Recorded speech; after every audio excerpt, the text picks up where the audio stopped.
Someone like you, who grew up in a single-parent household and poor, is naturally at the very end of the line. Typically, isn't it a bit narrow-minded for someone who's mostly idle to be unable to wait for just about 4 hours or so? I had some errands to run at the bank, and there, I ran into a former classmate who had always looked down on me.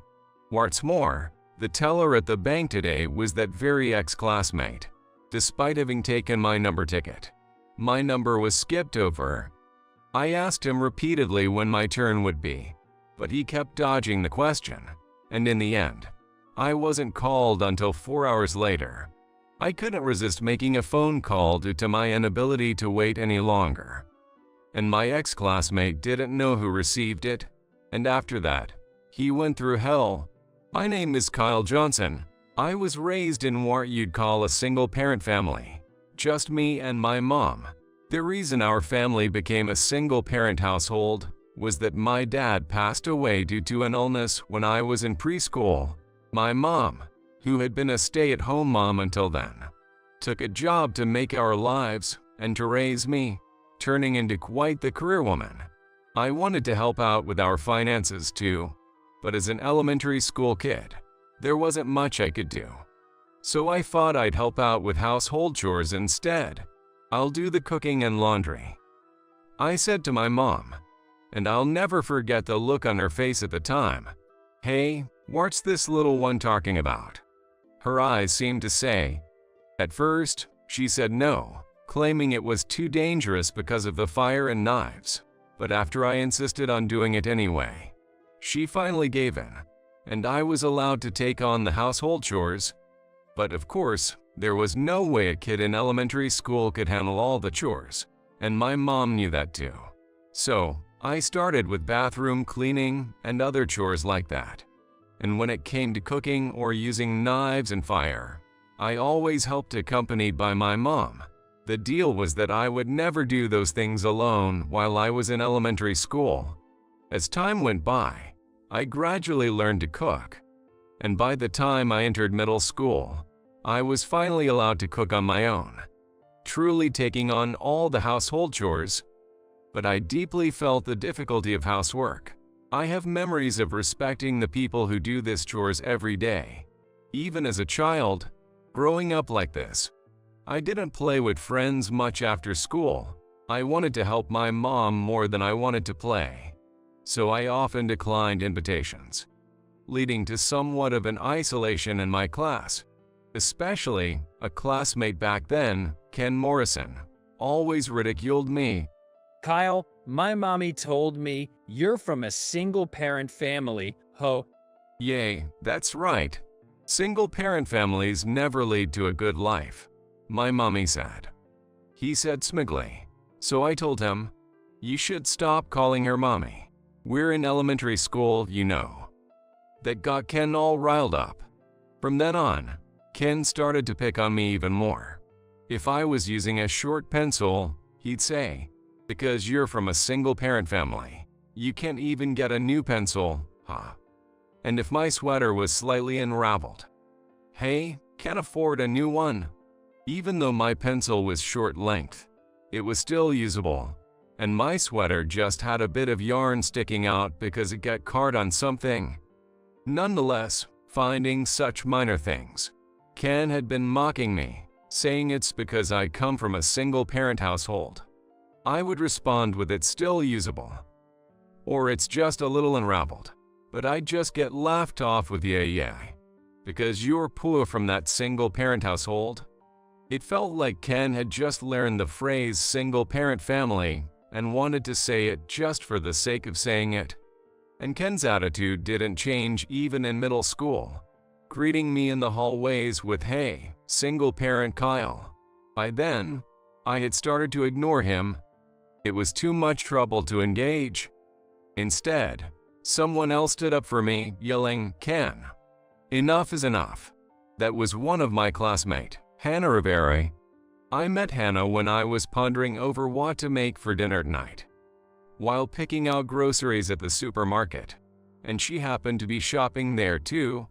In my shopping basket were lots of vegetables and other ingredients, while Hannah was there just to buy snacks. Running errands. You're on top of things, huh? No, I'm thinking of what to make for dinner tonight and maybe meal prep. Meal prep. She seemed to have never even heard of it, and her robotic way of speaking made me laugh. It's just my mom and me at home. She's always busy with work, so I do all the household chores. Wow. So you cook too? Of course. Kyle, you're amazing. I don't do anything. Well, I think that's normal. We're still in middle school, after all. Laughing at that, Hannah gave me a wry smile, not sure how to react. I'm used to responses like that, so I added, "Well, I do it because I like it." After that, Hannah started to look out for me more, saying things like, "Kyle, I've recently started studying cooking too." And when Ken would bother me, she'd stand up for me even more fiercely, saying, "Even if Kyle comes from a single-parent family, he's working hard. I don't want to hear such things from someone like you. If you have a complaint, try working harder than Kyle before you say anything." Every time, I would thank Hannah because I didn't want to neglect my studies and give anyone a chance to say her mother didn't raise him right. I tried my best to do well in school too. Whenever I didn't understand something, I would ask people, classmates, or teachers for help. Living like this, 3 years flew by, and graduation came. Hannah called me aside and confessed something I never expected. "Having watched you up close, working hard on cooking, studying, and cleaning, I thought you were an incredible person. And so I've come to like you, Kyle, for all that hard work. Would you go out with me? I've always liked you too, Hannah. You always stood up for me and helped me. Please, let's be together." I responded honestly, and we became a couple. Years passed since our middle school graduation, and now in my 30s, I had some business at my main bank, Edgewood Bank. Just for the record, my number was 36, and the current number being called at the counter was 33. Just about 3 more people to go. I thought I'd be called soon, so I decided to sit and wait. And then an hour of waiting was about to pass. I thought it was odd that the person with number 35 was taking an unusually long time. But then again, it's a bank dealing with money matters, so it seemed understandable that it might take some time. During the wait, I worked on my laptop, replying to work emails, playing games on my smartphone, checking social media, watching videos to pass the time. Finally, the person with number 35 left the counter. Oh, finally my turn. I tucked away my phone and held onto my number tag, ready to be called at any moment, when unexpectedly, the following announcement came on. "We will be serving out of turn. Number 37, please come forward." To my surprise, the call screen also displayed number 37. Huh? I was taken aback, watching as the person with number 37 went to the counter. Maybe he or she was in a hurry. That could explain why he or she asked to be called ahead. Yep, sounds about right. Otherwise, it wouldn't make sense to skip numbers. Trying to convince myself, I sit back down. However, there was one thing worrying me. When I picked up my number tag, I noticed the name of today's teller was Ken Morrison written on it.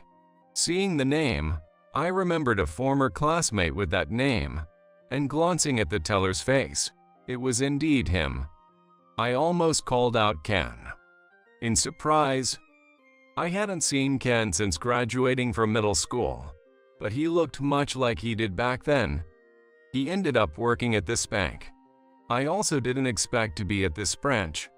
That aside, Ken was the one who used to constantly call me the son from a single-parent family. Thinking he might start up again if he recognized me, I quietly moved away, hoping to avoid eye contact. When it was my turn at the counter, I hoped to finish without any unnecessary comments. I couldn't believe he was still harassing me even at this point. But then again, it's been years since we graduated. And this was his workplace after all. It seemed unlikely he'd do such a thing at work. Yet, I still hadn't been called. Next, number 38 was called. Ken looked calm, as if nothing was out of the ordinary, continuing his work. Maybe I'll be called next, I thought, pulling out my smartphone again. But I wasn't called. My number, 36, hadn't been called. The counter was now displaying number 60. Of course, I went to the counter to ask, "Excuse me, I'm number 36, but I haven't been called yet." I tried speaking to Ken, the teller, but without even looking up. He just said, "Yes, you'll be called soon. We're serving out of turn." But the next to be called is number 45, and I'm 36. "Yes, number 45. Please come to the counter." My plea was elegantly ignored. I honestly wondered if this was acceptable behavior for a bank teller.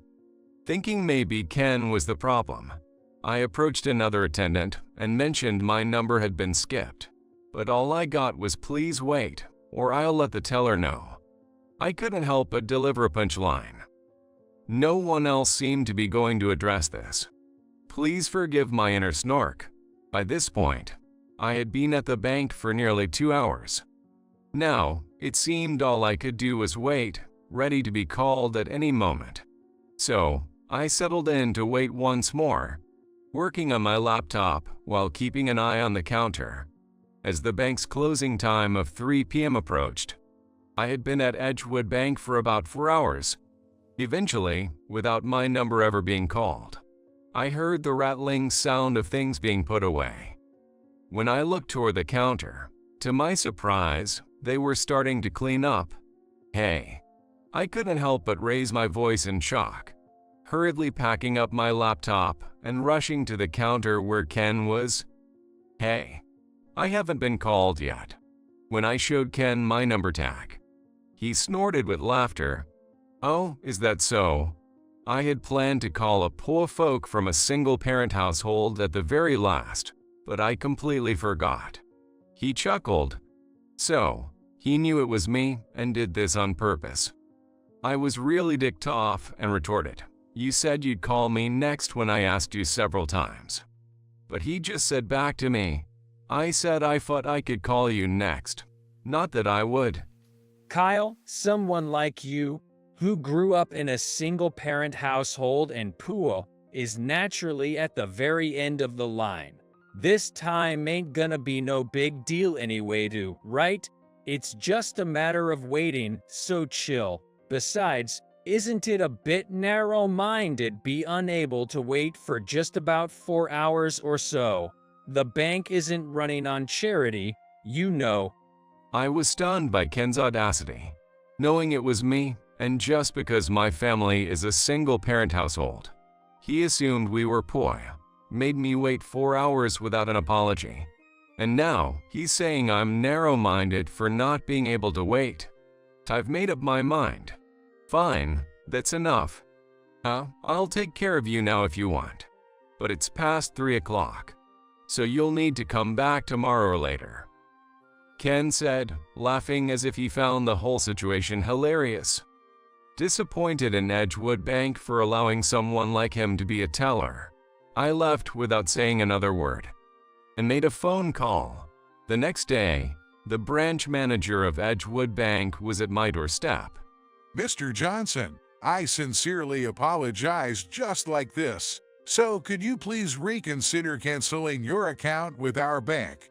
"Sorry, but I've made up my mind." "If you could just..." The branch manager was quite persistent, but my mind hadn't changed. The person I had called the day before was the branch manager of the bank I visited. I had informed him that I wanted to close my account, having been their customer for many years. The branch manager nearly screamed, "Please, Mr. Johnson. Why after all these years?" He lamented, but I only replied, "After the unacceptable service I received at your counter, I can no longer trust your bank, and hung up. I don't know if the bank had discussed it internally, but that night the branch manager contacted me again, asking to speak the next morning. Then indeed, he showed up at my house. The branch manager, who seemed to have heard everything that happened yesterday, couldn't stop sweating from the moment he arrived, wiping his sweat with a tissue multiple times. Our teller did something unforgivable. Ken was recently transferred to our branch, so he didn't know you, Mr. Johnson. We'll fire Ken. Ken had complaints about his attitude and caused problems at his previous branch too. We'll definitely fire him. Yes, he'll be dismissed and terminated immediately today. The branch manager launched into it like a whirlwind. We'll make sure Ken never appears before you again. And if there's anything else we can do for you, we'll take care of it for sure. So please just don't cancel. Please. I beg you. And he was ready to start apologizing right there at the doorstep. So I decided to respond calmly. I didn't want an apology at my doorstep. It's not your fault, you weren't there. But the person responsible hasn't come to apologize, and I don't feel any sincerity. Then I'll make Ken come and apologize. Normally, shouldn't he have been the first to come? Everyone saw his behavior towards me yesterday. It's unacceptable, not just as a bank employee, but as a professional. That is, I did tell him to accompany me. The branch manager looked, averting my gaze. Knowing Ken, he probably said something like, "There's no way I'm apologizing to Kyle," and ran off. Kyle.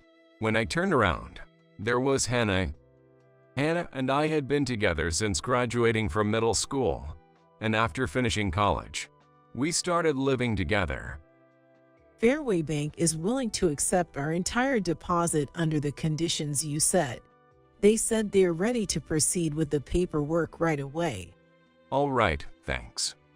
So, as you hear that, sir, I'm afraid Fairway Bank is offering us a better deal for our deposits. I cannot revoke the cancellation of our account from your bank. Please proceed with a closure. With that, the branch manager finally seemed to accept defeat, his shoulders slumping as he walked away. He seemed to have aged 20 years in an instant, though it might just be because he was already graying. Acting swiftly, Hannah and I headed to Fairway Bank. I wonder if we did wrong by the branch manager of Edgewood Bank. I mused, but Hannah was firm, no way. The worst one here is Ken, but the bank itself is to blame for condoning his behavior. And Ken didn't even come to apologize. He's unbelievable, hasn't changed since middle school. Hannah was more upset about yesterday's incident and Ken than I was. I've always admired this about Hannah. She hasn't changed at all. Well, it's over with Edgewood Bank now, and we won't have to deal with them anymore. Let's just move on. Maybe you can move on, Kyle, but I can't. If I see Ken, I won't let him off. Hannah said, mockingly practicing her pinches. I wish she could be a bit more gentle. And just as we arrived at Fairway Bank, we were in for a surprise when we saw who was there. Ken. Why are you here? There stood Ken, wearing a suit that appeared somewhat dirty. Upon spotting us, he rushed over with incredible speed, shouting, "Kyle, because of you." Hey, why would someone like you, a broke person, have $50 million deposited in our bank in the first place, and now you're moving it to another bank? What the hell are you thinking? You see, I'm moving banks because of your terrible attitude yesterday. What? Most single-parent upbringing like yours usually ends up being poor, right? That $50 million must be dirty money anyway. How could someone like you even come by that kind of money? It's all clean money. I run a company with Hannah now, and that's how we've earned it. Hannah, clearly annoyed by Ken's outburst, added, "You wouldn't know, but our company is really taking off. It's called Helpy Bunny." Helpy Bunny. Isn't that the home cleaning service I've seen advertised on TV commercials recently? Yay, that's my company. In fact, Hannah and I run a company that primarily offers home cleaning services. Growing up in a single-parent household and being responsible for household chores, I was acutely aware of how challenging it could be. That's why, after graduating from college, Hannah and I started this company. The business took off, and now my bank account holds $50 million. Ken got it. Kyle isn't Pooh anymore. And it's because you looked down on Kyle and acted that way that you got fired from the bank. You're still stuck in the past, and that's why this happened to you. Hannah said, now looking down on Ken. He fell apart right there on the spot. After that, we successfully switched our main banking to Fairway Bank. The branch manager of Fairway Bank was overjoyed, welcoming us warmly. When we entered the meeting room, there was a banner saying, "Welcome, Mr. Kyle Johnson." And ultimately, the CEO of Fairway Bank came to personally thank us, saying, "Thank you for choosing our bank. We will follow you for life, sir." I vividly remember feeling like I was going to get burned by the vast difference in how both Edgewood Bank and Fairway Bank handled things. Though receiving a somewhat heavy statement of "we will follow you for life," I felt good about Fairway Bank and its branch, and I started to look forward to doing business with them. Actually, Ken once came to my house saying, "I apologize for everything. Please ask the branch manager to take back my firing." But I firmly replied, "It's too late for apologies now." Then, "Can you hire me at your company?" We were classmates, right? When he tried to plead further, Hannah shut him down, saying, "Too late for that, you turncoat. Don't you dare come here again." He was chased off by her and just ran away. I've heard rumors about Ken since then. He tried to find employment at another bank, but the story of his unbelievable customer service had spread among banks, and he couldn't get hired anywhere. This led him to a self-destructive spiral of drinking. Apparently, Ken even had a fiancée, who was the daughter of a high-ranking officer at Edgewood Bank. Had they married, Ken might have made a career there, but that was no longer possible.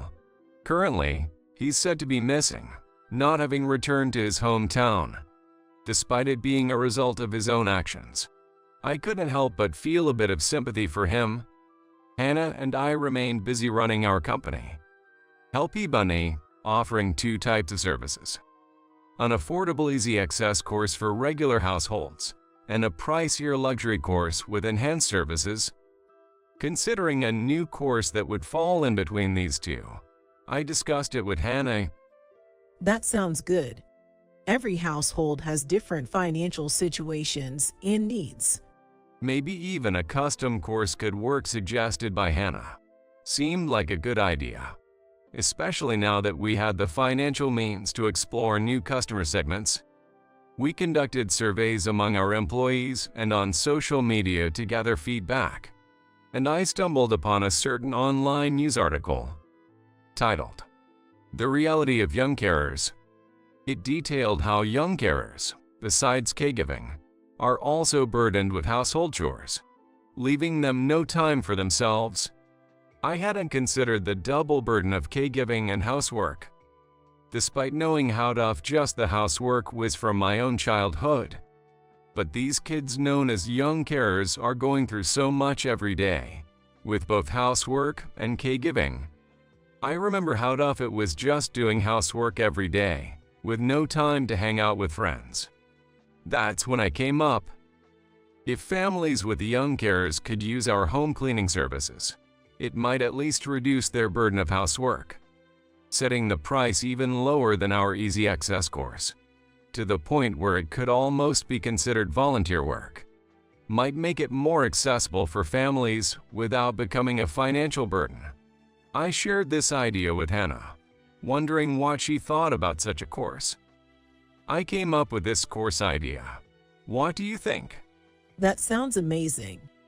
It fits perfectly with the current social climate, and I'm sure it'll be a hit. With Hannah's seal of approval, I presented the idea to our employees, and the response was unanimously positive.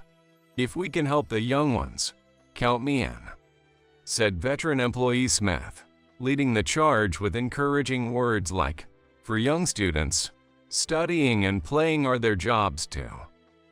They shouldn't miss out on their youth." Feeling the incredible energy from our team, I decided to go ahead and create this course.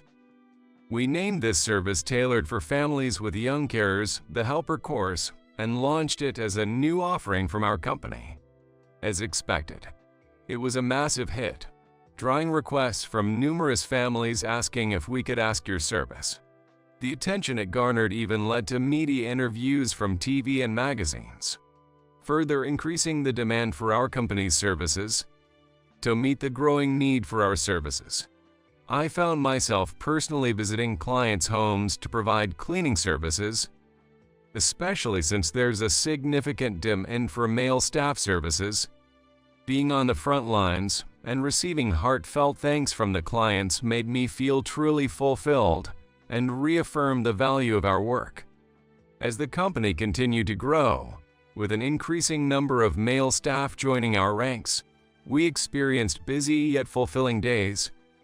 Today, after months of non-stop work, Hannah and I managed to take a break for a hot spring vacation.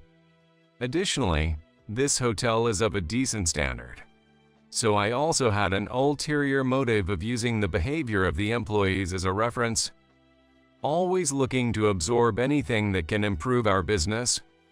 We're keen on implementing the best practices we encounter. Just so you know, amidst our hectic schedule, Hannah and I get married. We had been living together since graduating from college, and while I was fully engrossed in managing the business, Hannah supported me every step of the way. We were both busy with work, so marriage was put on the back burner. The incident with Ken prompted us to finally make it official. Hannah has always been there for me since we met in middle school, defending and supporting me more fiercely than anyone else. It made me realize I couldn't let someone so special go. "Hannah, I know it's late, but shall we get married?" To which she replied with a smile, "It really is about time, but I'm happy you asked. I'll always be here to protect you, Kyle." Hannah has always protected me, and I hope to do the same for her, supporting each other along the way. Being able to relax like this is a reward for all the hard work, isn't it? Absolutely. Thank you for everything, Hannah. That's my line, Kyle. Thanks for your hard work. We appreciated each other's efforts and commitment. It would be great if we could grow the company even more. Then fewer people would call you the poor kid from a single-parent family.